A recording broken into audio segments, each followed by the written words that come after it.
For the wall calf stretch, begin standing near the base of a wall and place the instep of 1 foot up as high as you can get it with that same heel on the ground.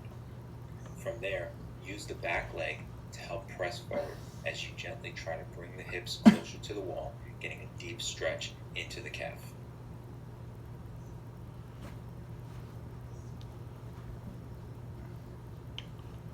Those of you looking for a little bit more of an advanced stretch, try the tiny calf stretch. From a push-up position, begin by placing the instep of 1 foot on top of the Achilles tendon of the other. From there, push back with your upper body as you raise your hips towards the ceiling and press your heel down towards the ground.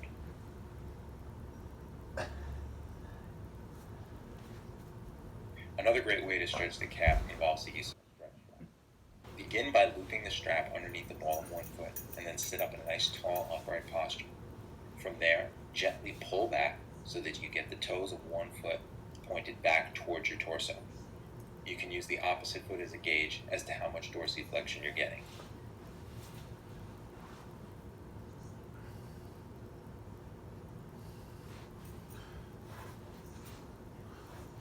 Moving up into the hamstrings, we'll once again be using the stretch strap for the 3-way hamstring stretch. Begin by looping the band around the ball of 1 foot, and then gently pulling that leg back, maintaining a slight bend in the knee. Pay attention to the opposite leg, which should be pressing into the ground with the toes pointed up towards the ceiling. After holding the neutral position for about 20 to 30 seconds, bring your leg up and out to the side, just outside the shoulder on that same side of the body. This will hit a different area of the hamstring, as well as some of the adductors or inner thighs. Finally, take your leg to the outside across the opposite shoulder, bringing the IT band into the stretch. Next up, we'll be targeting the muscles of the groin with the short adductor stretch. From a seated upright position, begin by bringing the soles of your feet together and then gently pressing down on the outside of the knee. I like to stretch up against a wall to maintain a good upright posture. To stretch the long adductors, place your hips up against the base of the wall and then gently let your legs drop down the wall, allowing gravity to induce the stretch. Once you get to the position where you feel a deep stretch, bring your arms in for support to make sure that you don't overstretch, as well as to help you get back out of position once you complete the stretch.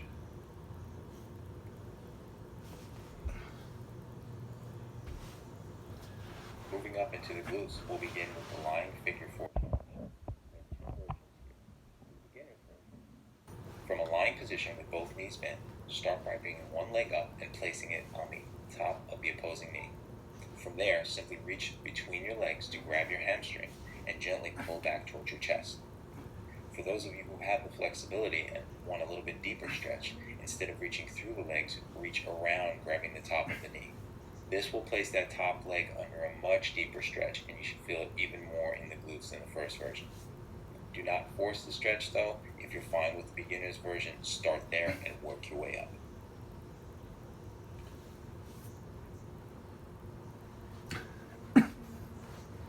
Here's a more advanced version of a glute stretch for those of you looking for something a little deeper. It's called the pigeon stretch with lat. To execute the pigeon stretch, place the knee under the midline of the body and then settle down onto the forearms, getting the torso nice and long. Reaching the arm underneath the same side that you're stretching will give you a great stretch in the opposing lat, as well as deepen the stretch on the glute.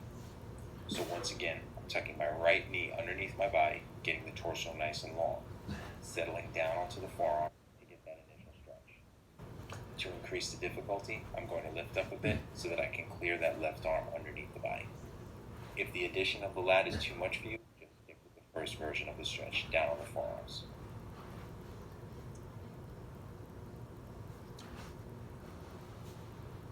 Next up, we've got the couch stretch to target those tight hip flexors and quads. Begin in a high kneeling position in front of a bench or couch. Start out by trying to get your heel in contact with your glute.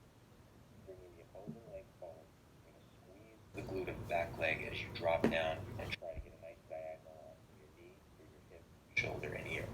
This will stretch out the hip flexor on the back leg. From there, you want to try to settle into a more vertical position and gradually get yourself nice and upright with the heel in contact with the glute.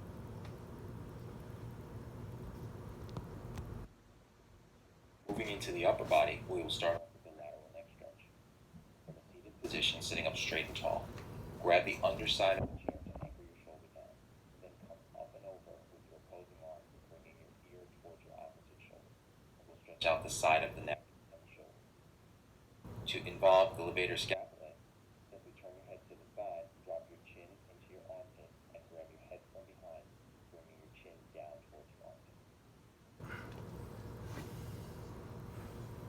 To execute the pec anterior deltoid stretch, you're going to need a door jamb or other sturdy object you know about.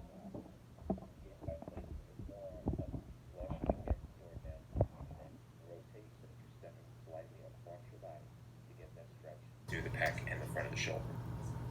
Note the elbow in line with the shoulder as you simply rotate across your body.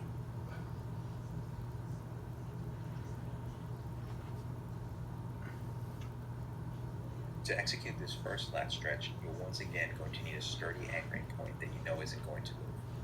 Once you grab the hold of it, simply sit back into your hips and allow your torso to lengthen, getting a nice stretch in the lats. You can easily increase the intensity of the stretch by shifting one side to the other. Just make sure that you're holding each position for a minimum of 20 to 40 seconds at a time.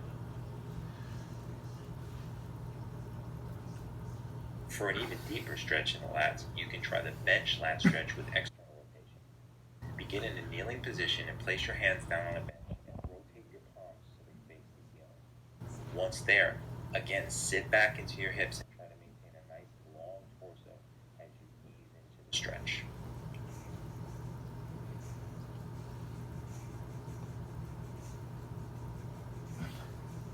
Just as with the pec stretch, for the bicep stretch you'll need a door jamb or sturdy object that isn't going to move. Begin by making a fist and then placing the thumb side of that fist up about shoulder level and simply rotate away from the body.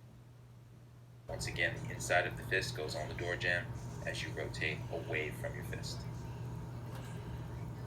To effectively stretch your triceps, begin by bringing your arm up and over behind your back as it reaches into your shoulder blade. Come across with the opposite arm and gently grab the elbow, bringing yourself into a deeper stretch. As you do this, it's important that you don't increase the arch in your lower back to try to gain more range of motion. As you can see here from a profile view, make sure to maintain a nice neutral torso with the abs lightly braced as you come up and over with that opposite arm and gently increase the stretch.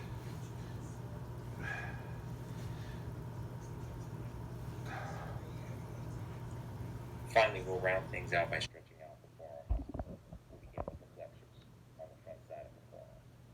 Begin from a kneeling position by putting your palms down on the ground and turning your fingers back towards you.